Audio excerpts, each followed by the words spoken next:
Hello అండి, నేను మీ భూమి. Welcome to my channel. ఈరోజు ఈ వీడియోలో కేరళలో చాలా ఫేమస్ అయిన కప్పని ఎలా తయారు చేయాలో ఈ వీడియోలో చూద్దాం. ఈ కప్ప బిర్యానీ చికెన్ కర్రీతో తింటుంటే ఉంటుంది. అబ్బా ఇంకెందుకు లేట్, ఈ కప్ప బిర్యానీ ఎలా తయారు చేయాలో చూద్దాం రండి. ముందుగా 1 కిలో కర్రదుంపల్ని తీసుకున్నాను నేను. వీటిని నేను చూపిస్తున్నట్టు ఇలా కట్ చేసుకోవాలి. ఇలా కట్ చేయడం వల్ల తొక్క చాలా ఈజీగా వచ్చేస్తుంది. ఈ కర్రదుంపల్ని నేను చూపిస్తున్న పద్ధతిలోనే చేయండి. ఇవి డైరెక్ట్గా కుక్కర్లో పెట్టి ఉడికిస్తే దానికి మట్టి అంతా అంటుకుపోయి తినేటప్పుడు మట్టి తగులుతూ ఉంటుంది. ఇలా తొక్కనంతా రిమూవ్ చేశాక బాగా క్లీన్ చేసి నేను చూపిస్తున్నట్టు ఇలా చిన్న చిన్న ముక్కలుగా కట్ చేసుకోవాలి.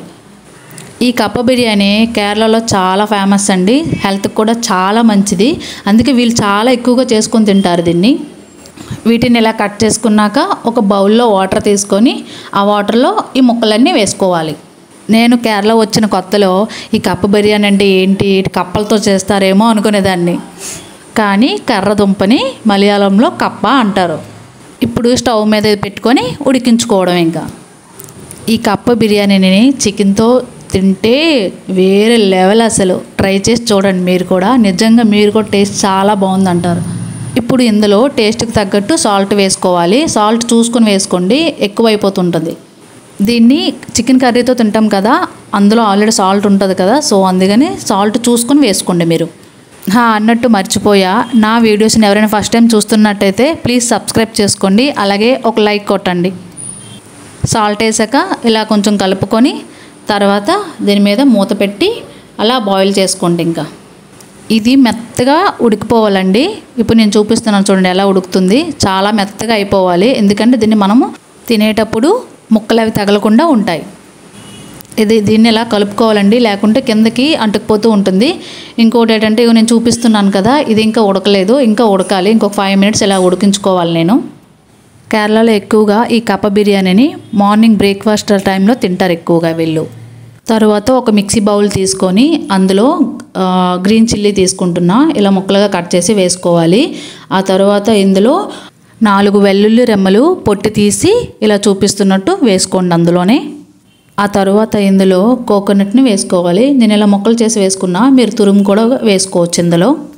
కేరళలో అయితే ప్రతి కర్రీలో వీళ్ళు కోకోనట్ని వేసుకుంటారు. అది లేకుండా అసలు తినరు కర్రీస్ అయితే.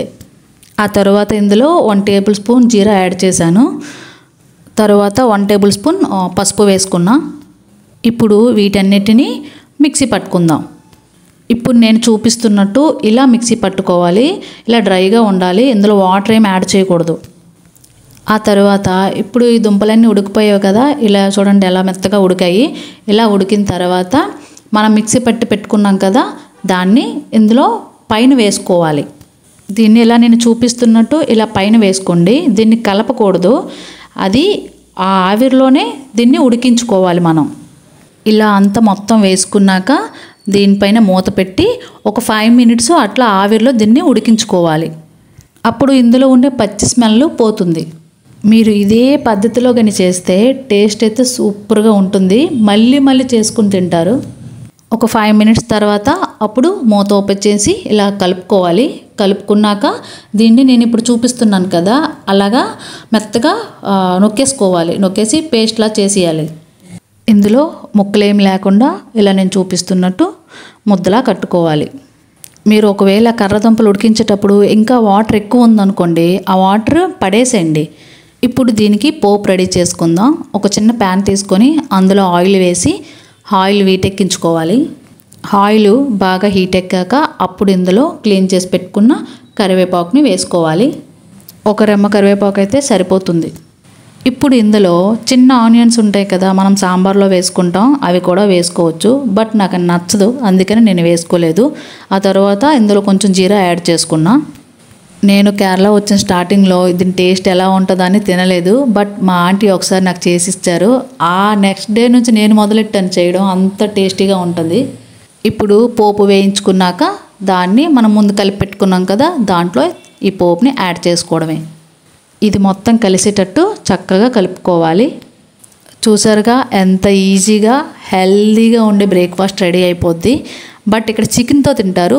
మీకు చికెన్తో తింటేనే చాలా బాగుంటుంది. మీరు కూడా ట్రై చేయండి ఇంట్లో. ఇది నార్మల్గా కూడా బాగుంటుంది, కానీ చికెన్తో అయితే ఇంకా బాగుంటుంది. మీరు ట్రై చేయండి. ఎలా వచ్చిందో నాకు కామెంట్ చేసి చెప్పండి. Thank you.